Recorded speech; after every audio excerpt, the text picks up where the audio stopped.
जब दिल सच बोलता है और किस्मत खेल खेलती है, तब प्यार सिर्फ महसूस नहीं होता, बल्कि हर मोड़ पर परखा जाता है। क्या आप तैयार हैं ये देखने के लिए कि एक मुलाकात कैसे पूरी कहानी बदल देती है? शाम का समय था। आसमान हल्का नारंगी और गुलाबी रंगों में रंगा हुआ था, जैसे कोई अनकही कहानी अपने आप लिखी जा रही हो। हवा में हल्की ठंडक थी और दूर कहीं मंदिर की घंटियों की आवाज़ सुनाई दे रही थी। शहर की सड़कें चहल-पहल से भरी थीं, लेकिन एक दिल ऐसा था जो बिल्कुल शांत नहीं था। वो दिल था आर्य का, जो अंदर ही अंदर बेचैन था, परेशान था, उलझन में था। उसे ऐसा लग रहा था जैसे कुछ बहुत बड़ा होने वाला है, कुछ ऐसा जो उसकी जिंदगी हमेशा के लिए बदल देगा। आर्य अकेला सड़क पर चल रहा था। उसके कदम धीमे थे, लेकिन सोच तेज थी। उसके मन में बार-बार अन्नू का चेहरा घूम रहा था। उसकी हंसी, उसकी बातें, उसका गुस्सा, उसकी मासूमियत, सब कुछ उसकी आंखों के सामने जैसे जिंदा हो उठा था। वो याद कर रहा था वो दिन जब उसने पहली बार अन्नू को देखा था। एक सीधी-साधी लड़की, लेकिन आंखों में एक अलग ही चमक थी। धीरे-धीरे उनकी बातें बढ़ीं, मुलाकातें बढ़ीं, और कब दोस्ती प्यार में बदल गई उन्हें खुद पता नहीं चला। लेकिन प्यार कभी भी आसान नहीं होता, खासकर तब जब परिवार और समाज बीच में खड़े हो जाएं। आर्य जानता था कि अन्नू उससे प्यार करती है, और वो भी अन्नू के बिना अधूरा है। लेकिन हालात ऐसे बन गए थे कि दोनों को एक दूसरे से दूर होना पड़ रहा था। उसी समय आर्य को याद आया जब वो आखिरी बार अन्नू के घर गया था। उसके पिता गोपाल जी उससे बहुत सख्ती से बात कर रहे थे। उनके चेहरे पर गुस्सा था और आंखों में नाराजगी। उन्होंने साफ शब्दों में कह दिया था कि आर्य, अब कभी भी इस घर की दहलीज पर कदम मत रखना। तुम मेरी बेटी की जिंदगी से हमेशा के लिए चले जाओ। आर्य ने उस समय कुछ नहीं कहा, बस चुपचाप सिर झुका लिया और भारी दिल से वादा कर दिया कि वो अब अन्नू के सामने नहीं आएगा। ये सोचते हुए आर्य की आंखें नम हो गईं। उसे लगा जैसे किसी ने उसका दिल निकाल लिया हो, लेकिन वो मजबूर था, क्योंकि वो नहीं चाहता था कि अन्नू के पिता को और तकलीफ हो। तभी अचानक उसका फोन बजा। दूसरी तरफ उसकी माँ थी। उन्होंने घबराई हुई आवाज में कहा, आर्य बेटा, मुझे ऐसा लग रहा है जैसे कुछ ठीक नहीं है। अन्नू के घर पर शायद कोई परेशानी है, तुम एक बार जाकर देख लो। ये सुनते ही आर्य का दिल तेजी से धड़कने लगा। उसने बिना देर किए गाड़ी मोड़ी और अन्नू के घर की तरफ चल पड़ा। रास्ते में उसके दिमाग में हजारों ख्याल आ रहे थे। क्या सच में अन्नू मुसीबत में है? क्या उसकी माँ को कुछ हुआ है? क्या कोई फिर से उसके साथ गलत करने की कोशिश कर रहा है? ये सब सोचते सोचते वो घर के पास पहुंच गया। उसने दूर से देखा तो घर में काफी चहल पहल थी। रोशनी जल रही थी, लोग अंदर बाहर आ जा रहे थे, मिठाइयां बांटी जा रही थीं। फूलों से सजा हुआ घर देखकर आर्य का दिल बैठ सा गया। उसे समझ में आ गया कि आज अन्नू और मोहित का रोका हो रहा है। ये देखकर उसका दिल जैसे टूट गया, लेकिन फिर भी वो खुद को रोक नहीं पाया।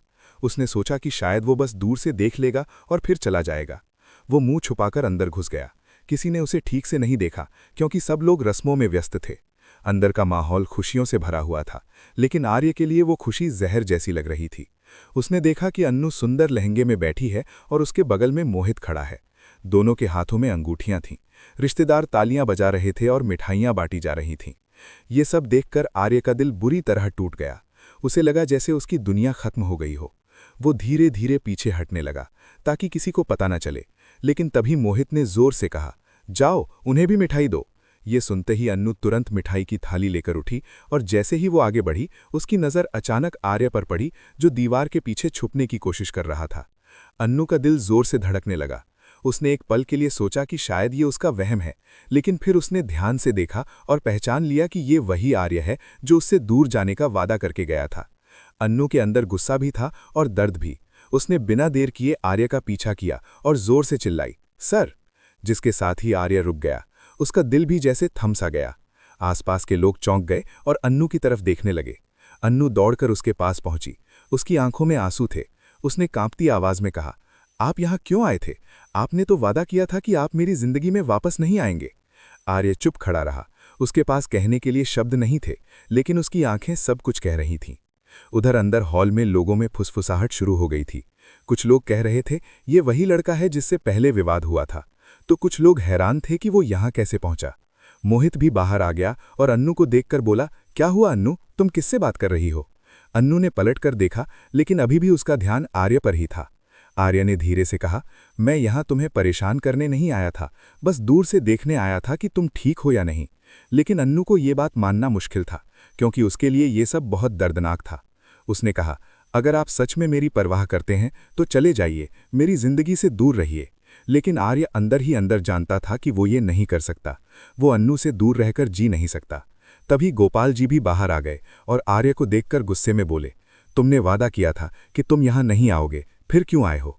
आर्य ने सिर झुका लिया और बोला, मुझे माफ कीजिए, लेकिन आज अगर मैं चुप रहा तो आपकी बेटी की जिंदगी खतरे में पड़ जाएगी। ये कहते हुए वो मुड़कर जाने लगा, लेकिन उसका दिल बिल्कुल नहीं मान रहा था। उधर अंदर हॉल में लोगों में फुसफुसाहट शुरू हो गई थी। कुछ लोग कह रहे थे ये वही लड़का है जिससे पहले विवाद हुआ था, तो कुछ लोग हैरान थे कि वो यहाँ कैसे पहुंचा। मोहित भी बाहर आ गया और अन्नू को देखकर बोला, क्या हुआ अन्नू, तुम किससे बात कर रही हो? अन्नू ने पलट कर देखा, लेकिन अभी भी उसका ध्यान आर्य पर ही था। आर्य ने धीरे से कहा, मैं यहाँ तुम्हें परेशान करने नहीं आया था, बस दूर से देखने आया था कि तुम ठीक हो या नहीं। लेकिन अन्नू को ये बात मानना मुश्किल था, क्योंकि उसके लिए ये सब बहुत दर्दनाक था। उसने कहा, अगर आप सच में मेरी परवाह करते हैं तो चले जाइए, मेरी जिंदगी से दूर रहिए। लेकिन आर्य अंदर ही अंदर जानता था कि वो ये नहीं कर सकता। वो अन्नू से दूर रहकर जी नहीं सकता। तभी गोपाल जी भी बाहर आ गए और आर्य को देखकर गुस्से में बोले, तुमने वादा किया था कि तुम यहाँ नहीं आओगे, फिर क्यों आए हो? आर्य ने सिर झुका लिया और बोला, मुझे माफ कीजिए, लेकिन आज अगर मैं चुप रहा तो आपकी बेटी की जिंदगी खतरे में पड़ जाएगी। ये कहते हुए वो मुड़कर जाने लगा, लेकिन उसका दिल बिल्कुल नहीं मान रहा था। उधर अन्नू अंदर चली गई, लेकिन उसका मन बिल्कुल शांत नहीं था। वो सोच रही थी कि आखिर आर्य यहाँ क्यों आया। क्या सच में उसे उसकी चिंता थी, या फिर वो जानबूझकर रोका खराब करने आया था? वहीं दूसरी तरफ मोहित के परिवार वाले बहुत जल्दी में दिख रहे थे। अगले ही दिन रोका और 7 दिन बाद शादी का फैसला कर दिया गया था। ये बात सोचकर अन्नू के मन में भी शक पैदा होने लगा था। उसे लगा कि कहीं कुछ गलत तो नहीं है, लेकिन वो अपने माता पिता को और दुख नहीं देना चाहती थी, इसलिए चुप रह गई।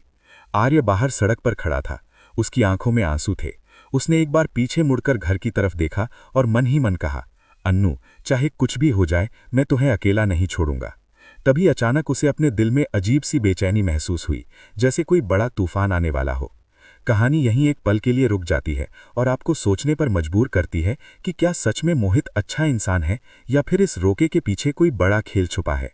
अगर आपको अब तक कहानी दिलचस्प लग रही है तो ज़रूर बताइए, क्योंकि आगे जो होने वाला है वो सब कुछ बदल देगा।